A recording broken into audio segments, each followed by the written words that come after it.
బాలయ్య బాబు లాంటి star hero చేయాల్సిన ఒక సినిమాను విక్టరీ వెంకటేష్ చేసి సూపర్ సక్సెస్ ని సాధించాడనే విషయం చాలా మందికి తెలియదు. బి గోపాల్ డైరెక్షన్ లో వెంకటేష్ హీరోగా వచ్చిన బొబ్బిలి రాజా సినిమాని మొదట బాలయ్య చెయ్యాలని అనుకున్నారట.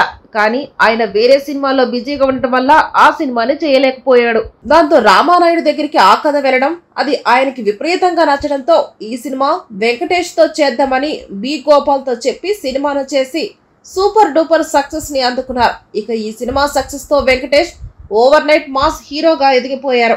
ఇక అప్పటి వరకు క్లాస్ సినిమాలు మాత్రమే చేసుకుంటూ వచ్చిన వెంకటేష్ ఒక్కసారిగా మాస్ ఇమేజ్ రావడంతో అనేక రకాల సినిమాలు చేయడానికి వెంకటేష్ సిద్ధంగా ఉన్నాడు అంటూ పలు రకాల దర్శకులు మంచి కథలతో వెంకటేష్ దగ్గరికి వెళ్లి ఆయనతో కొన్ని సినిమాలను చేసి సూపర్ సక్సెస్ లను అందుకున్నారు. మరి ఏది ఏమైనా కూడా యావత్ ఇండియన్ సినిమా ఇండస్ట్రీలో ప్రస్తుతం వెంకటేష్ మంచి సినిమాలు చేస్తూ ముందుకు సాగుతున్నాడు.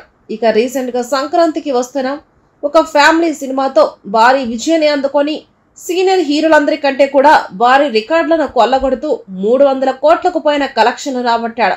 ఇక ఇప్పుడు వరుసగా పాన్ ఇండియా సబ్జెక్ట్ అని ఎంచుకోవాలని స్టార్ డైరెక్టర్లతో వర్క్ చేయాలనే ఉద్దేశంలో వెంకటేష్ ఉన్నట్లుగా తెలుస్తుంది. మరి తొందరలోనే రాబోతున్న సినిమాలతో కూడా భారీ విజయాలను అందుకోవాలని చూస్తున్నాడు.